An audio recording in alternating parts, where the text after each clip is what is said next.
a lot of people's argument against residential school like stories and trying to analyze that sort of trauma is that they said it happened a long time ago. But the last residential school closed in 1996, which means that I could have gone to residential school. Me being like, there are people my age that did go to residential school. And most Indigenous people's parents went to residential school, if not their grandparents or their aunts, their uncles, or anybody like that. And hearing stories from like elders, like I taught in Amiskwaci, which is formerly Hobima in Edmonton. It's this huge reserve, this huge group of reserves. And teaching like at a school on the reserve, all the elders like came together one day and were just talking to all of the kids, and all of the elders had been to residential school, and they all talked about how like you're in such a great place, you can go to school and you're free to go to school, you're free to learn these things, and you're free to learn your language, you're free to do all these things. Whereas when we were in school, we were like, abused quite a bit, and weren't allowed to speak language. And if you tried to escape or like tried to go home, like you weren't allowed to send letters home. You had to live at the residential school. If you tried to leave, a lot of the farmers in the area would kill you. Like it was this violence against Indigenous people because of those sort of narratives that made Indigenous people look like savages, or made them look like they were attacking wagons and that sort of thing. So all settlers had this idea of like, oh yeah, Native people are bad, they're savage, bad people, so they have to be educated. But what was going on in the actual residential schools, like it ranges for the abuse. Like it's already traumatic enough to be told that you are part of a wrong people. You are part of it. You're heathenistic and must be cured. That is enough to traumatize any child to just grow up thinking like, oh, I'm wrong. Right.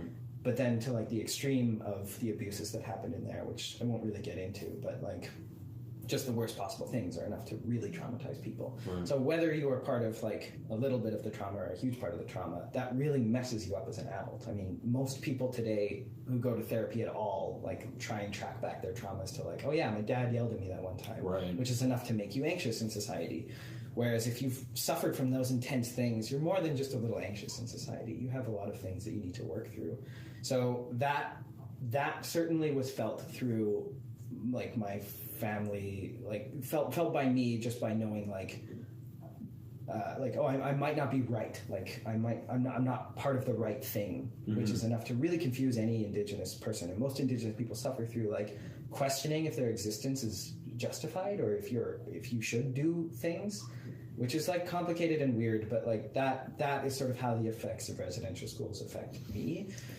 I wonder, did you, and I already know the answer to those questions, it's a really stupid fucking question, but yeah. I want you to kind of talk to me about your perspective, like growing up and realizing what that racism was. Yeah. Like, do you have a moment where you're like, oh. Yeah, kind of having moments of like being young and seeing my parents or seeing my dad like followed in like shopping mall or like malls or that sort of thing. I remember my mom explaining to me what racism was when I was very young, because she just sort of sat down and like there's some people that don't like other people because of their skin, and they're wrong, like they're bad people, but it's something that exists and something that you have to just be aware of. So I always knew what racism was, but didn't really like see it in terms of myself until I started growing up. When I became a teenager, like I was just thinking about this the other day.